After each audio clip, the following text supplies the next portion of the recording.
Welcome to the E-Commerce Growth Show, brought to you by Segmentify, the fast, lean learning machine, the fastest learning, most revenue-generating personalization platform for e-commerce. Hi guys, and welcome to another episode of the E-Commerce Growth Show. Well, it's an interesting time at the moment. I took receipt of a new 12-foot trampoline at the weekend, and I'll be honest, I spent most of the weekend trying to put it up. I did do the due diligence and studied all the YouTube videos, but they're like sped up, so I'm thinking, I can do it, I can knock it up in half an hour. 3-4 hours later, 10 o'clock last night, I was still mucking about with it, but finally managed to sort it out. Actually, the weird thing was putting the big springy bit, the trampoline bit up, because elementary maths would tell me with 72 holes in the frame, I was thinking, that's easy. Every 12, stick a hook. I kept going around. I was like, this isn't working, man. What on earth is going on? And then it dawned on me that it was like 1 and then 13 and then 25. And that took me about half an hour to work out. So once I finally worked it out, I managed to nail it. But there we go. So I've got to try and finish it off because my youngest has gone to school today, actually, for the first time in a while. We were a bit late back to the party, but he was super excited. So he wants to come back and have a muck about on the trampoline. Anyway, that's enough of my shenanigans. As you know, these podcasts are all about showcasing thought leadership in our wonderful e-commerce community to help the brands in particular keep driving marginal gains in growth and just keep abreast of everything that's going on. And this time around, I'm super excited to introduce to you a bit of a veteran on the e-commerce scene, Ian Hammersley. I'm sure you know of him. And he's been running an agency called SmarteBusiness, amongst other operations, actually, for 16 years now. And he's been helping brands mainly in the 2 to 20 mil kind of mark. And his business is all about, we had a good chat about this before, all about really sort of strategy more than anything else around scale. And of course, had so many conversations around that basically he's built a kind of framework around that. So I'm particularly excited to hear about what he's accrued in terms of that experience and how that can be applied to brands with his company and the other things that he does. Also, it's worth mentioning that you may also know that he runs a podcast channel as well called under the name of Ecommerce, the Hammersley Brothers. So obviously, he's one of those brothers. That podcast channel is in all the usual places. So clearly is a bit of a veteran and has also written, I'm told, a #1 book, apparently for about 3 seconds or something, at 3 o'clock in the morning, on Amazon. So I'm very excited to hear about that. Hey, Ian. How you doing, Phil? I'm good, Good thank to you. hear How are from you? you. Yeah, Yeah, good. and you. Yes, Sounds it like was. Yeah, it was. Yeah, we were #1 bestseller for e-commerce on Amazon for 3 seconds. So we that is obviously brilliant. took a screen grab and Yeah. and shared in LinkedIn and just took the 3 seconds bit out of it. Yeah, and then sold 3 million copies. Absolutely. Brilliant. Well, that's a great story. But actually, there's a funny story I wanted to ask you about. I reckon the guys would love to hear about a time that. I won't say anything, but it's you're talking about somehow ordering 100,000 high vis jackets. Jackets, sorry. Tell us more. Yeah. Well, it was.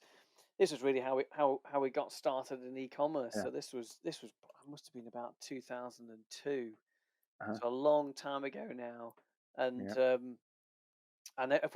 back in the day, we were ordering bits and pieces for our clients. So we've always been involved in marketing, and one of our clients wanted to order 100,000 high vis jackets from China for Yeah. a promo that we're doing, and so off I went ordering these jackets, 100,000, and by the time that they'd landed, the client didn't want them anymore, and decided that the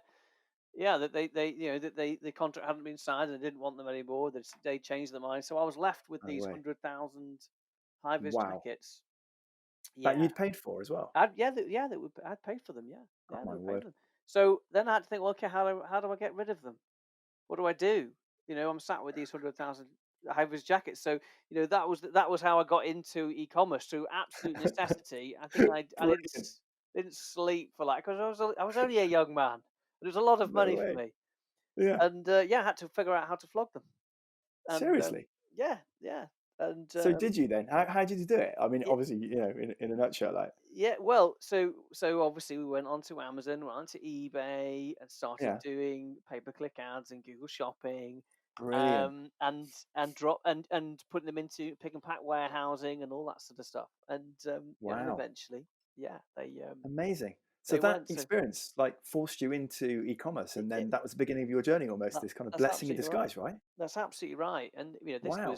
this was a long. I mean, that was now. I mean, Yeah. nearly 16, 17 years ago, Wow. and then That's amazing.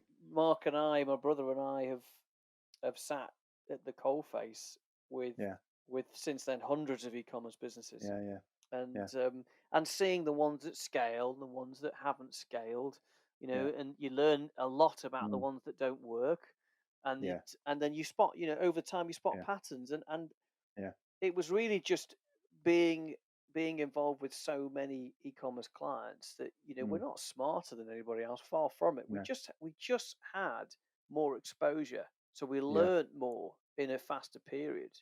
Yeah. If you're sat working on one e-commerce brand Mm. for 3, 4, 5 years, Yeah. it's great, you get really close to it. But Yeah. if you're in that three or Mm. four 5 years you're working with hundreds, you Yeah. see so much, Yeah. and the speed Absolutely. of learning then Yeah. is just Yeah. phenomenal. Yeah. And So interesting you mentioned that, because obviously I've been in a different world, but equally for a long time. And it's funny because I've been in sales in various different guises for like nearly 20 years. And I've been the kind of guy that I never wanted to flit and this, that, and the other from various different roles. I'm a bit of a builder. I've always wanted to be in sort of, wherever I go, I land my feet. I want to build something. Well, my brother's the opposite. Well, he's not the opposite. He ended up in a role, and he's been in the same role for 20 years. My point is, I have been in loads of different sales roles, because you know as well as I do, the difficulty of being in a sales career. But I would totally echo that, because the blessing of having been in, I don't know, 10, 15 different operations over the last 20 years, whatever, I've learned and had to, go in so many deep ends and work out so many different things that I've probably come out knowing kind of a lot more as a yeah, result of it. yeah, you do, because But anyway, so you get so sorry, much go on. exposure. Well, you just get so much exposure, Yeah, and yeah, I mean, no, God, I completely. mean, I think that's the main asset really, is that Yeah, you could save clients mm, years worth of yeah, time, saying, well, look, well, absolutely. done that, done that, this is what Yeah, worked, this is what didn't work. I mean, just yeah, it's amazing. yeah. No, completely. Well, just packaging this up into sort of an overarching question a minute. So, obviously, from what we're talking about so far, this is all about the knowledge that you have around seeing so many businesses either succeed in scaling or not for whatever reasons. So, the overarching sort of theme for today is how, or what the best way that you found out Mm. during all that information about how to scale. So, give Yeah, us a bit more flavor on that. yeah. It's a very, very good question, and essentially it boiled down to the numbers, the maths behind e-commerce. Yeah, So e-commerce is, it's like uh, there's lots of shiny things that can distract you with e-commerce, yeah, and what you tend to find is clients have a scattergun approach. They're yeah. all over the place. They're working on everything all over the time, and it's you have to focus on the numbers. You've got to figure out the numbers first, Yeah, and work out the yeah, KPIs that are right. And so that's yeah. what Mark and I did. We Mm, worked out a set of KPIs for each different types of e-commerce business. So some fashion ones, some homeware, some yeah. problem-solving rational purchases, ones with high average order value, low average order value. We figured out a set of numbers that Uh-huh. each of these business should focus on, Wow. and it's like, for example, everybody knows conversion rate, and Yeah, but the problem with conversion rate is it's meaningless. If I said to you, get your yeah, conversion rate up, it's like just yeah, saying be more successful. It's like sell more. It's like it's yeah, so yeah, useless. So yeah, we broke it down into three, and we yeah. said, okay, well, on average, how many people should add to basket, and then how many Mhm. people should go from the basket to the checkout, and then how many people should go from checkout to the order. And we Yeah, worked out that on an average site, 10% of people should add to basket, 55% of people should go from the basket to the checkout, and 85% should go from the checkout to order. And so you can then compare your e-commerce stats against those, and Yeah. you can very quickly see, okay, well, Yeah. our add to basket stat, Ian and Mark are saying should be about 10%. Well, Yeah. mine's 4%, Mhm. but my basket to checkout, they're saying should be about 50, 55%. Ours Mm. is 60, so that's fine. And our checkout to order, they're saying average is 85. That's ours is 90, so that's okay. So it's clear that the problem is Mm. the add to basket stat. And Mm. if you don't like break those down into those chunks, you know, we get clients Yeah. that come and say, right, we want to work on our checkout. You know, we think our Yeah. checkout's a bit clunky. We go, well, hang on, well, let's look. It might look a bit ugly, but you Yeah. know, let's look at the drop off rate. You know, your checkout's doing 92%. So 92% of people that get in the checkout, they go ahead and complete their order. So, you know, you could spend £10,000 there. You know, Yeah. you might get, you won't, you know, you might as well throw that money out the window. But if you Yeah. spent £10,000 on your add to basket stat, which say Yeah. that client was doing 3.5%, and it should be, Yeah. you know, knocking on 10. So you spend Yeah. £10,000 there, you'll make Yeah. £500,000 this year. You Yeah. know, so where do Yeah. you want to spend your £10,000? So it's like, unless you Yeah. know the numbers, you know, Yeah. you totally at random. You're guessing. Yeah. It's emotional. Yeah. You know, there's no Yeah. rational there. So we No. basically put a framework together that allowed us to see when and where to invest at the right time. So it's like, you know, what is the simplest, quickest way to increase our Yeah. revenue for e-commerce site right now? You know, Yeah. and then you know you form, and it's so, you know, if you don't know the numbers, if you don't know, you know, what your KPIs need to be, and we did a Yeah. dashboard for that. There's a dashboard, and you don't know Yeah. what happens if you change those KPIs Yeah. in terms of what happens to the revenue. You're blind. You know, Yeah. you just sort of floundering around, Yeah. not knowing Yeah. where to invest. So Yeah. Yeah. you know, it becomes so obvious Mm. when you actually Yeah. put it into this framework, and I think No, I love that that. yeah, It's take exactly the same, isn't it, as the whole funnel. In fact, it's almost a mirror of how yeah. a technology provider wouldn't even begin to, you know, start saying they could add value to a customer unless they could prove that they were adding, you know, conversion in the Exactly. way that you're talking about with a metric behind it. I Yeah. got a question quickly, right? I get add to basket because that's the same as what we would do. And obviously, checkout to order, we would call conversion effectively, I think. What's the Mm. basket to checkout bit? How do you measure that? Yeah. So that's essentially, so if someone's on a product page and they add something to the basket, they're Yeah. leaving it in the basket, and then it's how many people go from the basket to the actual checkout. Oh, right. And it's a really, Oh, okay. really important Yeah. stat. And a lot of people go, "Oh, let's take people straight to the checkout. Let's not Yeah. let's bypass that basket stage." And Yeah. it's like a really, really bad idea, because Uh-huh. you know, if someone's coming to your site, they might only be buying, you know, twice. Let's say they're buying a sofa. You know, they're only Yeah. buying one sofa a year. You know, if Uh-huh. you're lucky. So Yeah. you know, they need to go to the basket as it's a really important sales aid. You know, it's where you Yeah. take away anxiety, it's where you take away risk, and it's where you Yeah. add the element of scarcity and urgency. You know, saying, oh, there's Okay. only a few left. Mm. You know, and there's an offer on at the Yeah. moment. You know, and if you Yeah. don't buy at the moment, you're gonna miss out. And it's you know, Very interesting. it's a really important. So essentially, you break it down, but you might find that Mm. your basket to checkout stat is absolutely fine. You know, most Yeah. clients, it's the add to basket stat that's low. So if you find out that your Yeah. add to basket's low, you know, it'll be because your bounce rate's too high, and it's probably Yeah. because your traffic's coming through from Google Shopping, landing on your product page, and it's bouncing at 85%. That's probably what's happening. Yeah. So you And know, why is that? Why is the bounce rate so high at that point? it's because often the product pages, what we used to do, you know, 5-6 years ago, everyone used to come through home, category, product, you know, dutifully following that lovely journey. So by the time they got to the product page, they knew where they were. You know, there was signposts, they could go back into the category. Now they're landing straight on the product page through Google Shopping and Facebook ads, and that product page is like a dead end page often, because there's nowhere else to go. So if you imagine, if you're looking for a navy blue jumper, and you click Yeah. through on a navy blue jumper, and you Yeah. land on that one page, and you don't know if that's the navy blue jumper you want. You might like the No. navy blue jumper, but you don't know if you like something else more. So the Yeah. first thing is, it's like it can't be a dead end page, and No. you've then got to pull in a lot more product in there, and Yeah. in fact that's what I was talking about with Moret, Yeah. Yeah. your All CEO, right. Yeah. Yeah. Yeah. Morat, sorry, and Yeah. That's all right. All right. we massively offended your boss. No, no. I actually said more rat, and that's even worse, probably. Yeah. Uh, so and we were talking about how like Wayfair and Made.com, have a hybrid between a product page and a category page, Yeah. and it's about, and we basically say, look, if your product pages are bouncing more than 60%, you've got a problem. Yeah. Yeah. And if your categories are bouncing more than 50%, you've got a problem. And if your homepage is bouncing more than 25%, you've got a problem.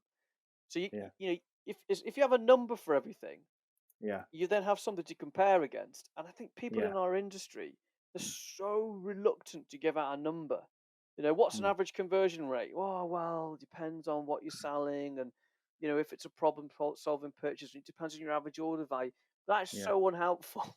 It's Yeah. so unhelpful. It's like, just give me Yeah. a number. I don't care whether or not it's right or not. Just give me a basic. Are we talking like Yeah. 10% is average, or two? So so we've figured Mm. out, we put numbers on everything, Yeah. like, so that at least you know what type of Yeah. business you're Yeah. dealing with. Amazing. And then, so going back to you mentioned the framework. Then, I mean, how does that? How does this then become this framework that you were talking about? Talk us more about what that Yeah. framework looks like. Well, we worked out what the key KPIs were that you Yeah. needed to focus on, and essentially you start off, and it's the normal stuff. It's traffic, average order value, conversion, and that's what they're the only three things that matter, isn't it, in terms of e-commerce? It's how much traffic we have, how many convert, and what's the average order value, and what do they spend. Yeah. And we break it down into a few more. But we basically Okay. got a dashboard and go, right, you're doing £3 million now, and you want to get to £10 million in the next 3 years. Okay, Hmm. so what do the KPIs need to look like for a £10 million Mm. business? What Yeah. does your add to basket stat need to be? What does your average order value need to be? What does your traffic need to be? And then you then sat with your Yeah. £10 million business, and you're right, Yeah. these are all the metrics we've got to hit.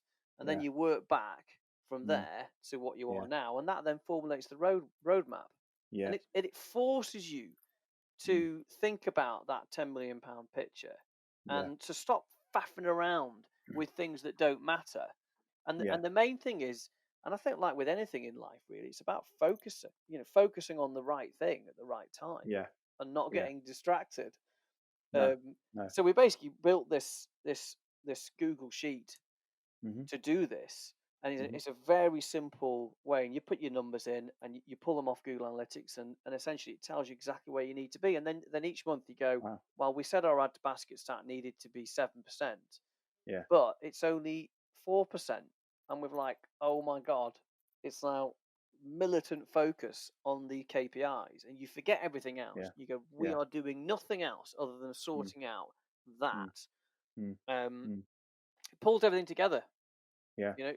Very, very interesting. And I'm interested in that because that sounds to me like an excellent sort of strategic focus. And so, do you work then ongoing with the brands that you work with? How does that work in Yeah, terms of the actual, touch points you have with them? yeah. So we do two things really. First of all, Yeah, we've got a mentoring program. So we have an cool. e-commerce mentoring. So there's a course that we've done, and Oh, wow, alongside that, there's a mentoring um, awesome. process, and there's a big group weekly call, and then one-on-ones. Essentially, it's you're taking businesses Mm, through the framework that we've done, yeah, and um, yeah, and that with all of this, yeah, you're answering the two main questions that yeah, matter in e-commerce. It's number one, it's how uh much does it cost us to recruit a customer, and number yeah, two, how much is that customer worth to us over a lifetime. That's it. you know yeah, that's the thing. And mm, essentially the mentoring program really focuses on those, but it yeah, goes through the whole lot in a detail. And every week we get on the call and we talking through it. And then in Yeah. addition to that, some businesses just say, "Hey, come on, marketing, can you just come in for, a Yeah. week and spend a week Yeah. with us Yeah. and just give us a 3-year plan, and we'll Yeah. implement it. But just Yeah. tell I us, see. what we need to do." So we also do those Yeah. I those see. things too. I see. So how much of it is? I know this comes up quite a lot actually in other chats, but we noticed this thread of kind of managed services stroke extending the e-commerce team is becoming more and more powerful in terms of helping brands to grow because they've got so much to do, Mm. and we've got these experts out here, like yourself, like us, and clearly lots of others. So do you find that as well, in the sense that you find yourself becoming an extension of their team, in the scenario where they need you to help them on an Mm. ongoing basis? Oh yeah, definitely. I think I think also because they might have a team. They might have a team of people at some Mm, degree, but from a mm, strategic perspective, they often don't know what to focus on in the right order. That's the yeah, biggest thing I yeah, think people struggle with is yeah, that they've got a roadmap, but they don't know what to do in no, what order. yeah, They can all yeah, make a list, yeah, and whenever we sit with the clients, they often say, "Yeah, I was thinking about that." yeah, I was thinking about that 2 years ago. I was like, yeah, yeah, I'm sure you were. It's really important. You need to do it now. You know. yeah, So I think that tends to be what we do in most cases. Is yeah, actually come in and sit with them once a month, yeah, um, or yeah, on a weekly call. yeah, Then I think it just becomes it's so powerful. And as I yeah, say, yeah, we're not smarter or anything like that. We've just seen mm, more. We've just seen more stories. Just been there, yeah, yeah. around the table for a long time. Of course, yeah, yeah. But I'm a great advocate of breaking things down. I'll be honest, Yeah. and I think actually it's a bit of a gift. I mean, I'm not blowing smoke anywhere, but I think that sometimes that you've got a bit of a knack to be able to break something down to a point where it makes it understandable, palatable, easy to digest, and then implement. And Mm, like you were just saying there, you might have a brand that's got a lot of people got doing a lot of things, and it's so difficult sometimes to be able to come out of the trees and survey that wood and then put the kind of the pointers in place to get to the end goal. And I think you've probably hit a nail on the head there, where your business model is going right in to brands and enabling that vision, if you like, where it can be so difficult, I think, when you're in the thick oh of it every yeah, day in your yeah. everyday role to do And you that. get, I think so. You get these e-commerce owners, and they get very very close to their brands, Yeah, and also yeah, they can fall in love with their brand, and they think, well, I love this brand. Why does no one else love it? yeah, And it's exactly. like no one Yeah, cares. you know, you're right. no You're so one right. cares as much about your business as you do, and No, that's a sad fact. yeah, no, you're right And though. You are you know, right. yeah, and you got to face up to the fact Yeah, that yeah, online is a bit yeah, like going yeah, into the Trafford Centre, yeah. which is a big, Mm, massive mm, shopping arcade near where we are yeah, in Manchester, and sure. there's 100 shops in there or more, and Yeah, online is like you're selling a pair of shoes, and online it's like going into the Trafford Centre and every single shop is selling the same pair of shoes as you are, yeah, and yeah, the customers yeah, goes, well, who should I yeah, buy from? yeah. And Absolutely. this is what it's Yeah, like, and it's yeah, it's like yeah. so you don't exist in a vacuum, and so No. we take the clients right into the core Mm, value proposition. We're not interested yeah, in conversion optimization. That is for people who want to waste the time changing the color of a button from light green to dark green. Like, yeah. Mm, we're not interested in that. We're no. interested in core business value proposition, fundamental Yeah, game changes. yeah, That either yeah, can be exploited because you're really doing well on a certain stat. yeah, We go with the flow of the river. yeah, If your customers want to shop this way, wow, let's just make that easier for them. yeah, So yeah, it's yeah. there's no magic wand stuff. There's no No. trickery. It's about fundamentally, you've Yeah, got to have desirability of product. You've got to yeah, solve the anxieties, and you've got to give yeah, people a reason to buy now. yeah, There's the yeah. fundamental building blocks of it. Mm. Well, I was And going to it's say about. fascinating. Sorry, go on. I was just rabbiting on. I'm okay. No, no, it's great stuff. It's great. I was just going to pick up on the bit you mentioned about the brand side, and Mm, totally, I totally agree with you in terms of like that you own something, it's going to be a very different dynamic for you than the rest of the world, and sometimes it's very difficult to sort of split the two apart. I mean, in a completely different sort of world. I've been in art, in music for many, many years, and that's the same. It's so personal, and you're like, Yeah. you think it's the best thing since sliced bread, but nobody gives a monkey's eye. Yeah. You know, the opinion that you have for it is way, way different. So you have to almost, like you say, almost try and remember that and park Yeah. that, and then get on with the nitty gritty. But one thing I was going to say was, obviously there is clearly room for this within your strategy, but I'd just like to know where. So you've got a very highly kind of almost statistical, business orientated ROI type approach to this, which makes complete sense. Where or how do you manage to balance that with the whole brand element, you know, the Yeah. brand story, the brand Yeah. perception, and all that? How does that fit into that? Yeah. Well, You know? for us, Yeah, the brand, the story, the history, the heritage are all really important, but they're only important because they yeah, influence a certain KPI that leads to revenue. Because yeah, of course. that's why we focus on them. And Yeah, often, you'll find that e-commerce businesses fall into one of two camps. You're either yeah, selling your own branded products that's unique to you, or you're selling other people's products. yeah, Now, if you're selling other people's products, the desirability is already there because yeah, they want that Panasonic TV yeah, model 123. So yeah, that the desirability is in the products that your other people's products, and then it becomes about differentiating yourself through yeah, better customer service, better delivery, better returns yeah, policy, all those things. Now, the other yeah, one is if you're selling products of your own brand, your yeah, own branded products, yeah. you have no desirability because no one knows who you are.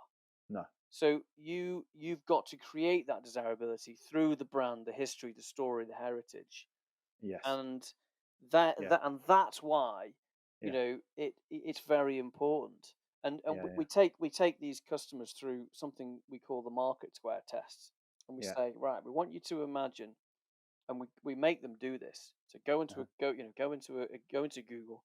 We say, Yeah, right, we want you to five take your five products that are your best sellers, and we want you to go into Google and look at all of the ones that are coming up in yeah, top positions, and look at their price point, their offer architecture, their returns policy, their delivery, mm, their mm, guarantee, their mm. reassurances, their free get, Yeah, all the things yeah, that, and then put it in a big spreadsheet and come back and show us. yeah, And they come back and they go, "Oh my god!" Like, yeah, well, we do free delivery, but we hide it. It's not, we don't show it in the yeah, right place. Or yeah, our returns policy is quite good, and actually, if yeah, someone returns it after 6 months, we'll give them the money back anyway. It's like, right, oh yeah, my god, so you're bringing these things out to put them in the right place on that journey. So yeah, it's not hidden, and yeah, and that's a yeah, really interesting approach. yeah. No, So completely. it's yeah, but fundamentally strategy. In Mm, e-commerce, everybody seems to want one strategy fits all, but it's yeah, like walking down the high street. If you're going yeah, into a shop selling a luxury cashmere jumper yeah, versus someone selling nuts and bolts and hammers, it's a different shop yeah, experience, isn't it? It's totally yeah, no, different experience. So completely. why the hell should e-commerce strategy's got to change? Yeah, no, completely. I was just going to ask actually, how when you're going about doing the deep dives in terms of the value proposition in those different areas related to those KPIs at the top, if you like, Hmm. how much of it, and this is, I'm just interested, right, as a technology supplier myself, how much of the influence of getting to those end goals that you're talking about, those three KPIs, um, are you working in conjunction with technology providers? Is it a load, or is it very little and it's sometimes? Do you know what I mean? What's the Yeah, kind of mix in that sense? yeah. Well, no. Most of the time we call it, you can't go off piece too soon. No. So what I mean by that is, you until you've got the foundations and fundamentals right, Yeah. it doesn't matter what software you plug in, it's not going to make any Yeah. difference. you know No. you've got to get that right, and then Yeah. you can start to add these things in from a technology text perspective. you know Yes. so, and Yeah. then then it Yeah. becomes a no Mm. brainer.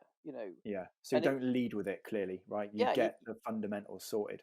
you get the fundamentals Mm. sorted, and you've got to Yeah, operate on an absolute yeah, just minimum viable product, right?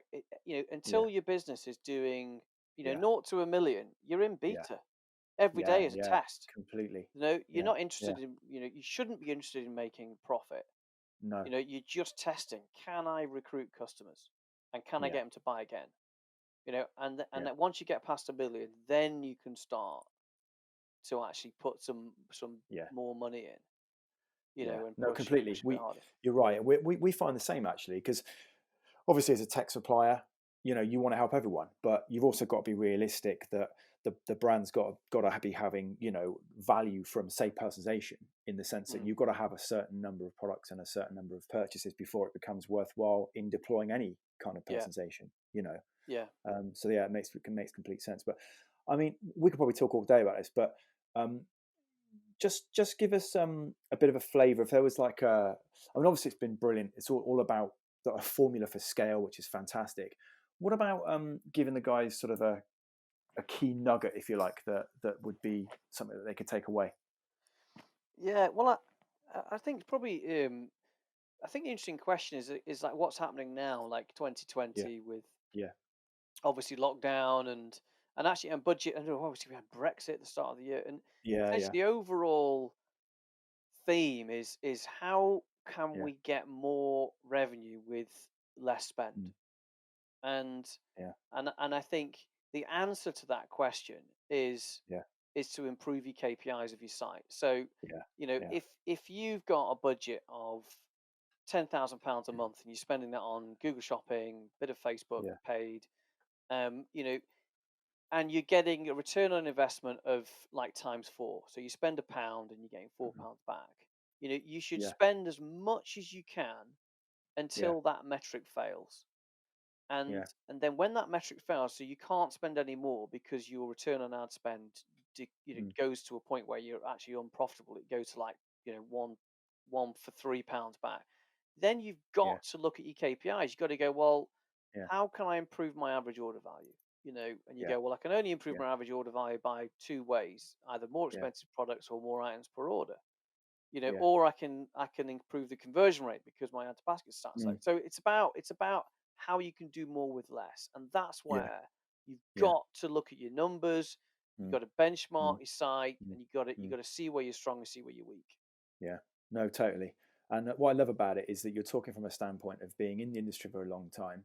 You've accrued that experience, and then you've managed to kind of batten that down into a proven method, which is proven time and time again. Yeah, And I think so. I Yeah. love that, because that's exactly what Morat's done. I'll be honest. Mm. We've done the same thing. We didn't sort of cook anything up the same as you have, and it's off the coal face, as you said. We've worked with 300 brands, or even more actually, I think now, since 2015, and we've had to make sure that we win, a proof of concept or an A/B split test against another provider, another excellent provider in our space. And so I suppose over time you build these methodologies that then are trustworthy and they work, and that's a Yeah. fantastic place to be. Yeah, it is. Because there's so people love to complicate e-commerce. Mm, They love to make it really complicated with acronyms, and I mean, but it just doesn't mm. help. It No, doesn't help no, anybody. no. Well, listen, I mean, it was brilliant to talk to you. What Thank you. in case any of the guys, which I'm sure they will, would love to get in touch with you. Whether it's SmarteBusiness, whether it's personal, whether it's the mentoring and the courses and stuff, or even to read your wonderful book, clearly. Yeah. Um, how would the guys get hold of you? What's the best way? Yeah, well, so I think the best thing. I mean, the pod we do a podcast every Monday. We love doing it, and Yeah, I think they're really good. yeah. And then of course the book. I'll Genuine. keep you. I'll keep you on my podcast. I Brilliant. know, I know. It's all exactly. Why not? Why Link, not? just go on LinkedIn. Just go if you look, just search for Ian Hammersley, Yeah, um, and then there's links to everything from there. It's awesome, probably the best thing to amazing. do. Okay, cool. Well, Ian, thank you so much for your time. It was brilliant to talk to you, and that's like half an hour plus gone already. Unbelievable. Um, but yeah, as I say, thanks so much, and everyone listening, thanks so much for plugging in. I hope you enjoyed it.